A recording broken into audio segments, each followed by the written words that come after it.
What's up everybody, Griffey here. Love and blood are in the air, and I'm here to help you find the perfect horror movies to set the mood for your Valentine's Day.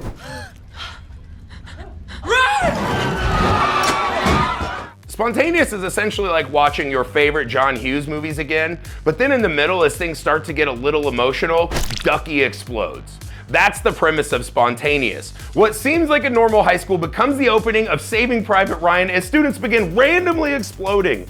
The kids of the school must find answers and decide what really matters as they face this bizarre event. I love high school melodramas. It's a beautifully open period of life that makes for great storytelling. When you add exploding students into the mix, it adds a profound layer of drama to these little moments of young love. The movie does a masterful job of deploying this creative device as a punctuation throughout the film. This movie reminds us that everything is fleeting, right? That's what we remembered as kids and forget as adults, and this movie reminds us of that and why this love is so important. It's fun, dark, and full of heart. Not full enough to explode, just make you cry, and remember that love is worth it no matter the horrors reality splatters on you. Did you cry? I f***ing cry at every movie. I cry at movies incessantly, and I cried a bunch at this one, absolutely, no doubt about it. What's going on, Steve? I'm gonna tell you, but you're gonna freak out. This movie gives a whole new meaning to the term meet cute. Fresh is about a woman, Noah, who is tired of all the nonsense that comes along with online dating. After meeting Steve in a supermarket, she thinks he may be the one, so they pack up the car and take a romantic trip to his place, which happens to be in the middle of nowhere. The romantic fantasy ends right there, because then he drugs her drink and reveals he wants her body in a livestock kind of way. Fresh is the kind of flick that has you constantly asking, what the f*** am I watching? It's fun and full of twists and turns. These two leads really take the challenge of trying to make this movie feel like a fun date night adventure in the midst of all the blood and guts. But the film uses the moments of cannibalism and chopping people up to beautiful effect. Just when it's a little too rom-com, it's getting a little cheesy, boom! You cut someone's butt off. That's a pitch right there. Put that on the poster. This is the perfect roller coaster of a movie, complete with butt carving, fleshy meals, and some little Steve destruction that will set an energetic and fun tone for a movie night date. But maybe have a salad and wine with this one. Did you cry at Fresh? I did not cry at Fresh, but I almost cried laughing.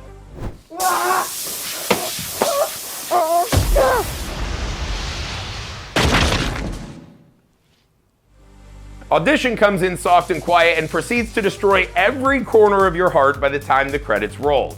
This Takashi Miike classic has become a beloved twisted tale of romance for horror fans.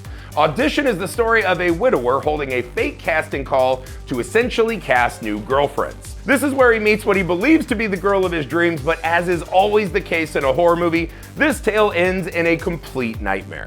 Audition really utilizes the slow burn technique as the movie begins. It's soft and light, making it feel a little more soap opera-y. No one who sees this movie will ever forget the moment where a phone call triggers a burlap sack and a smile. It's a jump scare for the ages and lets us know nothing is what it seems, and we are all at this movie's mercy. Feeding the dog, piano wires, eyeball acupuncture, this movie pulls its rubber gloves and aprons on tight and attacks every sense you have.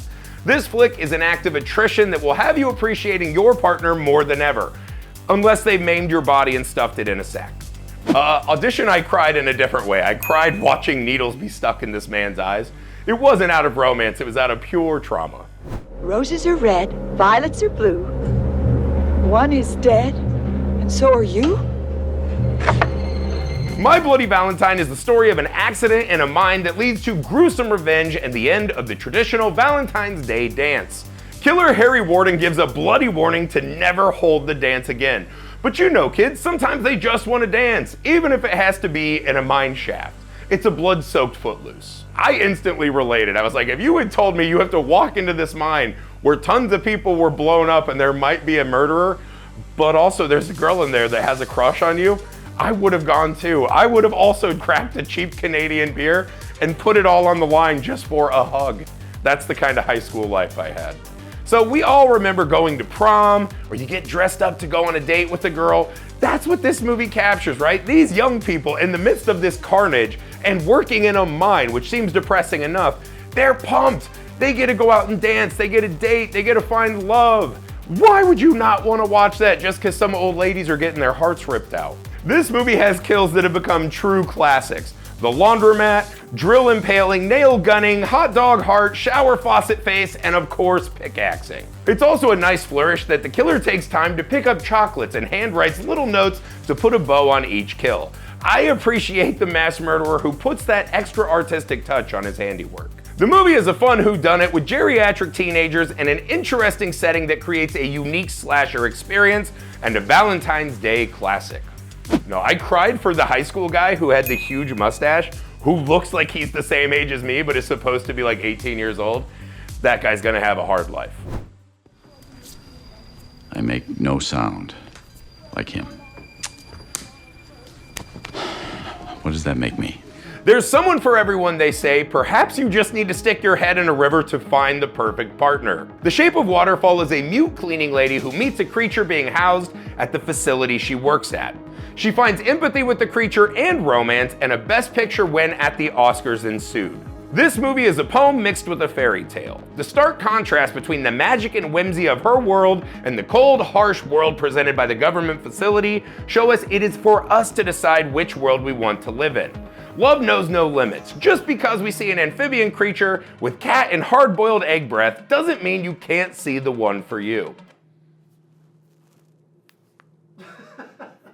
Doug Jones imbues this creature from some definitely not Black Lagoon with endearing human qualities. Michael Shannon, on the other hand, crafts a terrifying human who is as devoid of feeling as any movie monster you've ever seen. However, it's Sally Hawkins' performance that binds it all together. Her bravery, her empathy, her love makes us want to see a woman get her monster in the end, and she didn't even do it for a library and fancy castle like Belle. Beauty and the Beast drive-by. I hate Belle. She wanted to go home and he was a bad, evil monster. Then all of a sudden he's got a library and a yellow dress. And she's like, there's something there I didn't see before, and it's his big fat wallet. The original gold digger, if you ask me. This is one of those movies that got really more popular than you'd think, right? When it started being nominated for the Oscars and people couldn't believe it was gonna win Best Picture, it got kind of unfairly maligned as the fish movie. That is so rude and unfair to what this movie is. This shows a woman who herself is treated differently because she has a disability, seeing another creature also being treated as less than human. And they forge an interspecies relationship. All right, I give you that. It's weird, but don't call it the fish movie. This is art, baby. Also, let's not be coy. If I found a subaquatic creature that was in love with me, there is no doubt I'm diving in head first. Describe. Oh, this movie had me weeping. I cried about 25 times in this movie. I still cry every time I watch this movie. Richard Jenkins is one of the greatest parts in the movie. He makes me cry all the time. Sally Hawkins is incredible. And Michael Shannon making them come in and just talk to him while he's at the urinals, the scariest thing in the movie, that made me cry too.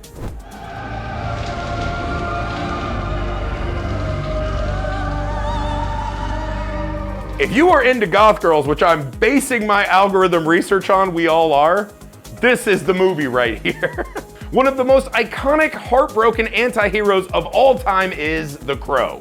After his brutal murder, Eric Draven returns from the grave, paints his face, and begins seeking revenge on the scumbags who ruined his happy ending. As you watch the film, which takes place on Hell Night in Detroit, you can't help but wonder why there aren't crow-faced assassins everywhere cleaning up the streets. Sure, Eric's story was tragic, but everything we see in this film is dark and chaotic. The bad guys are utterly insane, leaving you to imagine any normal person who they come across would meet equally gruesome fates. Is there only one crow who gets to make this call? Do you have to look good in leather and shred guitar to be considered? I guess the mystique kind of loses effect if it's just a portly, balding, middle-aged man trying to get revenge. If I get murdered in the comments, I'm definitely coming back at y'all. I could bathe in the visuals of this film. It's a luscious world pumped up by a wonderful soundtrack and some batshit crazy performances. Top Dollar, played by Michael Wincott, feels harder to believe than the zombie Karate Man, which is a great credit to his gravelly performance. The film is most notably remembered for the tragic death of Brandon Lee, but what he left behind is a monumental film performance. His yearning, heartbreaking portrayal of Eric Draven mourning his lost love is what truly gives The Crow its wings. Oh, and the remake. Describe. Oh my God, I cry a ton in this movie. Especially every time he says the line, "Hey, it can't rain all the time." I'm just weeping. I was like, ah!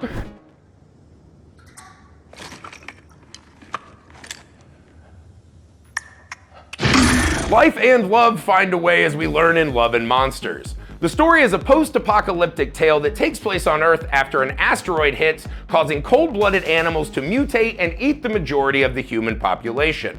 We follow Joel, a young boy living in a bunker who can't stop thinking of his girlfriend Amy and decides to brave the surface world to find love before it's too late. This movie tickles my teenage melodrama and my giant monsters love, right? I'm a guy who grew up with Godzilla. I love kaijus. One of the hardest things about a lot of Godzilla movies is if the human story is boring, you don't care. Love and Monsters gives you the giant monster feel, but the human story is fantastic. We want there to be a reason for all of these humans to return to the surface world and try again. It's love that gives this movie the strength to become more than just another monster flick. His bonding with Clyde, played by the legendary Michael Rooker, and Minnow show us how as humans we can't help but bond and cherish our fellow human beings when given the chance. Even his relationship with a dog named Boy and an abandoned robot bring out the soft and mushy stuff of the heart. The movie is all about the grand romantic tales we create and how often we lose sight of all the love we are lucky to have even in the darkest of scenarios. Then, just as the movie may be getting too mushy for you, we battle a giant crab. Metal. It's a perfect balance for a date night film like chocolates and strawberries, candlelight and wine, handcuffs and safe words, romance stuff. This one made you cry? Oh, this one made me cry a bunch, dude. When I thought they had maybe killed the dog, I was weeping. I wanted him to find love. I felt bad for everyone involved. And so when they face an obstacle, I face an obstacle. I cried constantly during this movie. You should probably go anyway. Up close you can see blood. We're fine. I really don't think I am. Nothing can consume a person quite like love, except the eaters in Bones and All. Bones and All is the story of Marin, a teenage girl who is struggling with her compulsion to eat human flesh. Her worn-out father abandons her, and Marin is released into an even bigger and more confusing world. Along the way, she meets others like her, some of which are trying to deal with what they are, some are just grabbing another plate. In this movie, these aren't really monsters, they're not vampires, they're not zombies. They're just humans who are compelled to eat other humans. It's almost as if they're an evolutionary step and they just need human flesh to survive. It's kind of a coming-of-age economic drama set in the American dream where these kids are just alone and they're struggling with all the problems that we all face. Oh, and they've got to eat people. And how do you deal with the guilt of eating a carnival guy and then realizing he has a wife and kids at home, right? How do you deal with the crushing guilt of being what nature made you? That's where this movie really sings, to those small, quiet moments. The core of this film lives and dies with the wonderful duo of Timothée Chalamet and Taylor Russell. We spend a long time traveling around with this couple, and the entire movie hinges on our wanting to see these young cannibals find a place in our world. The comparison with Mark Rylance's terrifying Sully shows us that there is still enough human left in these two young flesh eaters that we root for them despite their inhuman predilection. It's a beautiful film about finding a small warm place in a big cold world. We are what we are, and all we can hope is that someone will find us worthy of love, making the teeth of the world something we can handle. Despite the film being stuffed with tragedy, we live to consume Bones and All, the quiet, beautiful moments these all too human monsters find. This movie made me cry bucket loads. First off, out of boredom, because I didn't think the movie was gonna do anything. And then once it got its hooks in me, I could not stop crying as the movie is relentlessly cruel to these people. I just was like, stop, no, stop, and just crying a bunch. And then I saw Mark Rylance in his tidy whities and I cried again. That's my list of romantic horror movies for your date night. What movie did I miss? Which horror tale can help you set the mood? And don't say Human Centipede, you don't want that in print online.